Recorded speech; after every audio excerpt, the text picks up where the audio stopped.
샬롬, 5월 12일 화요일 하나님의 말씀 함께 나눕니다. 신명기 17장 1절에서 13절까지의 말씀 함께 읽습니다. 너희 하나님 여호와께 제물을 드리되 흠이나 결점이 있는 소나 양을 드리지 말라. 이는 여호와께 가증한 것이다. 만약 여호와께서 너희에게 주시는 어느 성에서 너희 가운데 사는 남자나 여자가 너희 하나님 여호와의 눈앞에서 그분의 언약을 깨뜨려 악을 행했음이 밝혀지고 내 명령과 달리 다른 신들을 섬겨 절하거나 해, 달, 하늘의 별들에게 절했는데 그것을 너희가 알게 되었다면 너희는 그것을 자세히 조사하라. 만약 사실이어서 그 가증한 짓거리가 이스라엘에서 일어났음이 증명되면 악한 짓을 저지른 그 남자나 여자를 너희 성문으로 데려가 돌로 쳐 죽이라. 두세 사람의 증언으로 그 사람을 죽이고 한 사람의 증언으로는 그 사람을 죽일 수 없다.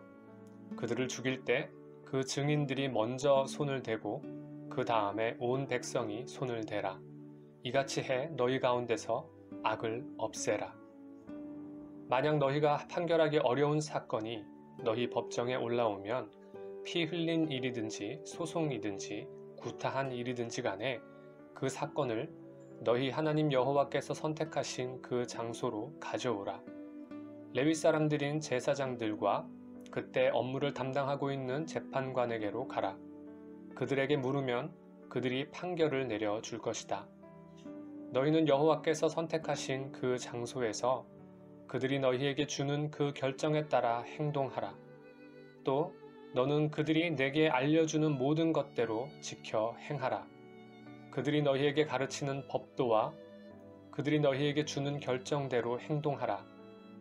그들이 너희에게 한 말에서 오른쪽이나 왼쪽으로 벗어나지 말라. 재판관이나 너희 하나님 여호와 앞에서 섬기고 있는 제사장을 무시하는 사람은 죽임을 당할 것이다. 너희는 이스라엘에서 그런 악한 사람들을 제거하라. 그리하면 모든 백성들이 듣고 두려워해 다시는 교만한 마음을 품지 않을 것이다. 아멘. 오늘 말씀은 우상을 숭배한 사람에 대해 어떻게 처벌할 것인지, 또 재판관이나 제사장을 무시하는 사람에 대해 어떻게 처벌할 것인지에 대해 말씀하고 있습니다. 서로 다른 경우지만 두 경우 모두 그 처벌은 죽임으로 귀결됩니다. 그렇다면 우리는 생각해 볼 수 있습니다. 이 두 경우가 하나님 앞에서 얼마나 중대한 사건이 되는가? 얼마나 중대한 사건이길래 그 처벌이 죽임으로 결론 나는가? 먼저 우상숭배에 대한 내용입니다. 4절 말씀에 보면 그 가증한 짓거리라고 표현합니다. 5절 말씀에는 그것을 악한 짓이라고 말씀합니다. 재판관이나 제사장을 무시하는 것에 있어서도 같은 맥락입니다. 12절 말씀에 그들을 악한 사람들로 규정하고 또 13절 말씀에 교만한 마음을 품은 자들로 이야기합니다. 하나님께서 이렇게 판단하시고 최종적으로 죽음을 선포하시는 근본적인 이유를 살펴봅시다. 먼저 이 모든 것들은 근본적으로 우리 삶의 최종적인 권위자가 되시는 하나님을 부정하고 거부하는 죄입니다. 하나님께서 창조주가 되신다는 사실을 우리가 분명히 믿고 고백한다면 그 믿음과 고백 아래서 우리 삶이 맺는 열매는 분명합니다.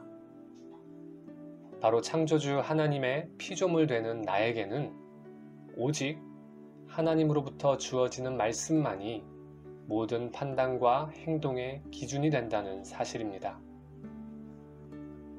그렇기 때문에 하나님께서 유일하시고 참된 신이심을 말씀해 주신 것에 대해 또한 너는 나 외에는 다른 신을 섬기지 말며 어떤 형상이라도 그것을 하나님으로 섬기지 말라 말씀하신 것에 대해 온전한 순종만이 있을 따름입니다.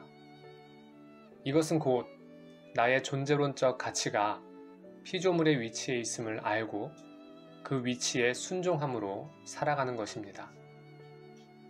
재판관이나 제사장을 무시하는 사건도 마찬가지입니다.